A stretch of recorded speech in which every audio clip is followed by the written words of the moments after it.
The story began with 5 university students eagerly anticipating their Christmas break. They had been studying in the bustling city of Accra, Ghana, far from their rural villages. For weeks, they had been counting down the days until they could return home to their families. Christmas was a time for celebration, laughter, and reuniting with loved ones, and this year they had even more to look forward to. Each student carried memories of past holidays, filled with shared meals, community dances, and visiting elders. They had all planned to travel together on the long bus ride, joking about whose mother would cook the best jollof rice. Little did they know that their excitement would soon turn into fear and uncertainty. As they boarded the bus, their chatter continued, but there was a sense of tension in the air. The road to their villages was known for its rough patches and occasional bandit attacks, but it had always been relatively safe during the holiday season.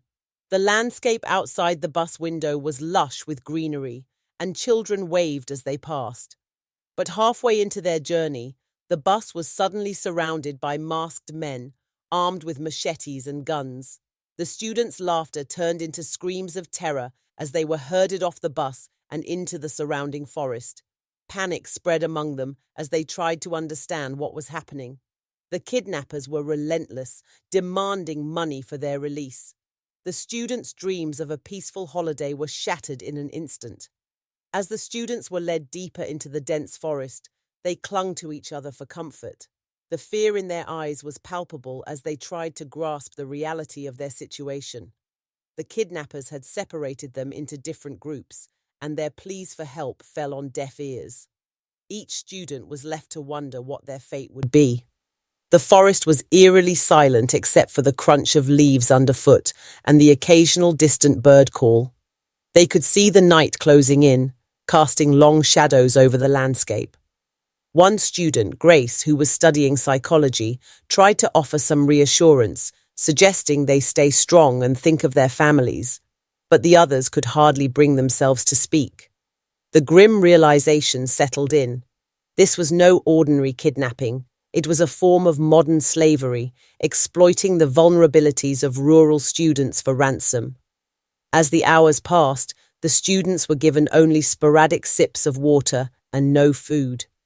Exhaustion and hunger began to weigh heavily on them.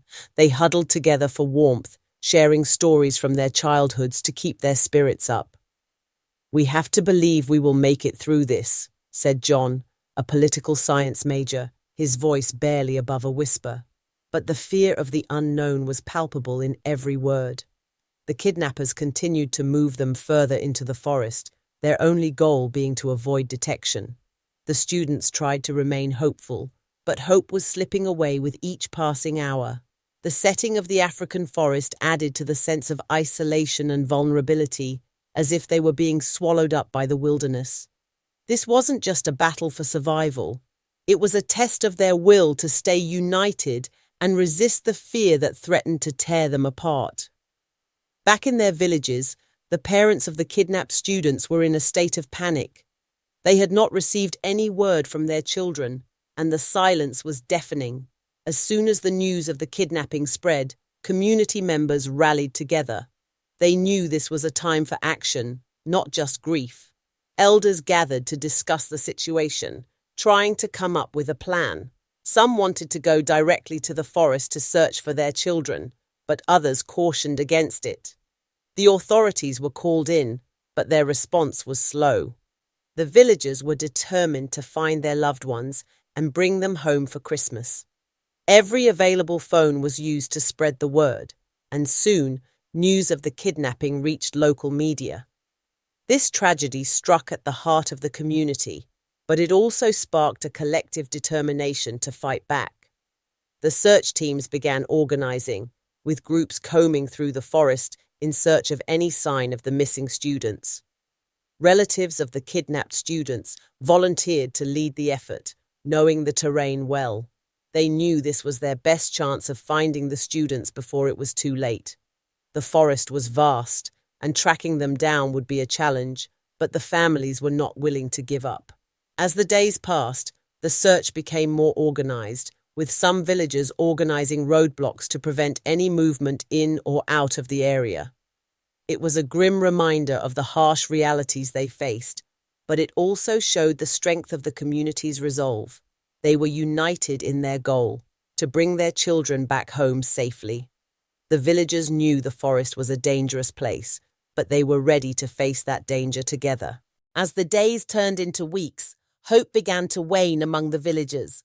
The relentless search had yielded no results, and the kidnappers had not contacted anyone for ransom. The kidnapped students were still missing, and with each passing day, the situation seemed bleaker. The families continued to pray and hold vigil at the community center, where they had set up a makeshift base of operations. Some even refused to leave, believing that their presence would somehow guide their children home. The mood was heavy with despair, and every attempt to stay optimistic felt like a cruel joke. The festive season, normally a time of joy and togetherness, had turned into a dark reminder of the evil that could disrupt lives so easily. The forest that once symbolized freedom and adventure now felt like a trap, an ominous place where lives hung in the balance. With no news from the kidnappers, the villagers could only speculate about the students' condition. Every time a car approached, their hearts leapt, only to sink when it drove away without any word. The hours spent waiting were filled with uncertainty, and there was a growing sense of helplessness. The kidnappers were ruthless, and their silence was a form of psychological warfare. The villagers began to fear the worst, that their children might never come home. In the quiet of the night, mothers wept for their lost children. Fathers prayed for their safe return. The forest seemed to close in on them, a reminder of the danger that lurked just beyond their reach. But even in this dark hour, there were still glimmers of hope.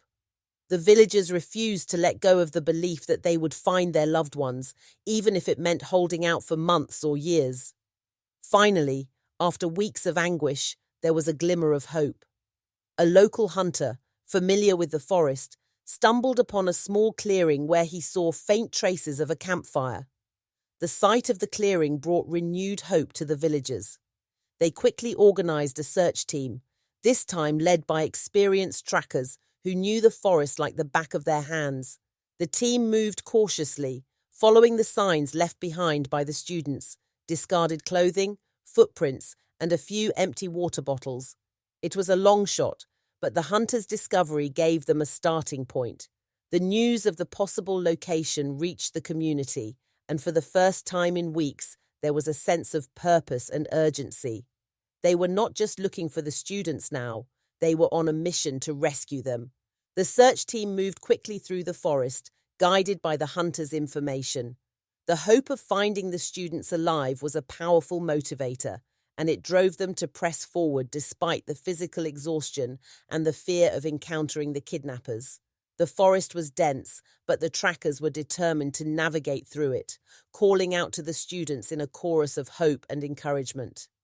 The kidnappers, sensing the approach of a search party, tried to evade detection, but the villagers were relentless.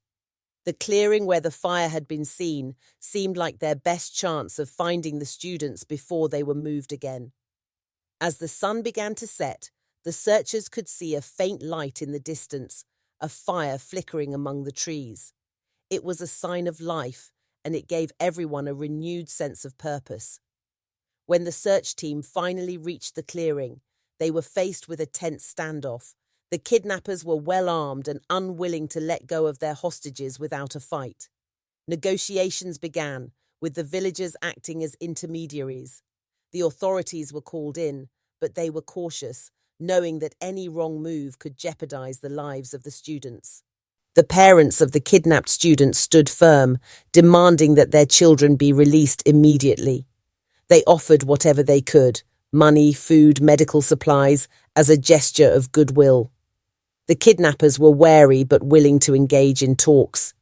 They seemed more interested in securing their own safety than harming the students, which gave a glimmer of hope that a resolution could be reached.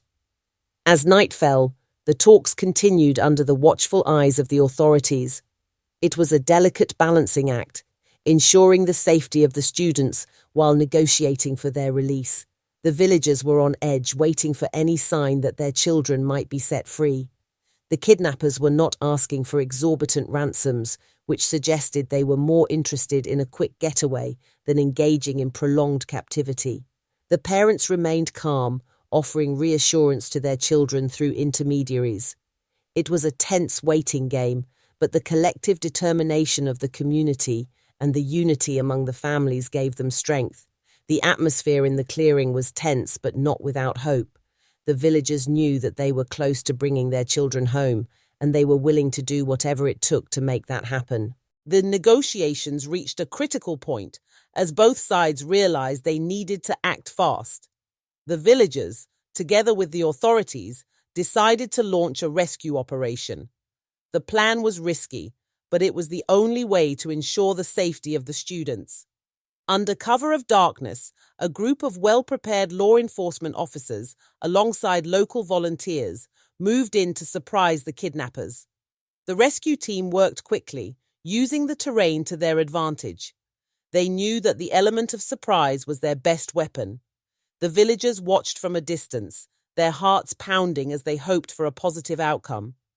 This wasn't just about saving their children, it was about reclaiming their dignity and ensuring that such a tragedy would not happen again. As the rescue team closed in, they could see the outlines of the kidnappers against the firelight. The students were huddled together, exhausted but alive. There was a tense moment when it seemed like the kidnappers might fight back, but the villagers' determination and the surprise element of the operation gave them the upper hand. The rescue was swift and well coordinated. The students were freed without any serious injuries, thanks to the professionalism of the officers and the bravery of the local volunteers. The relief was palpable when the students were safely guided to waiting vehicles. The joy on their faces was a mix of gratitude and disbelief. Finally, they were going home. The rescue operation was a success, a testament to the power of community and solidarity in the face of adversity. After weeks of fear and uncertainty, the students were finally home. The moment they stepped off the bus in their villages, they were enveloped by their families in an outpouring of love and relief. There were tears, hugs, and prayers of gratitude. The villagers had organized a grand welcome with banners, music, and food prepared for the returning heroes. It was a celebration of survival and unity. The students looked around at the familiar faces and realized just how much they had been missed. Each family member had a story of their own, a tale of anguish and hope, and now they were all reunited. The Christmas they had so eagerly anticipated had turned into a nightmare, but it was also a testament to the strength and resilience of the community.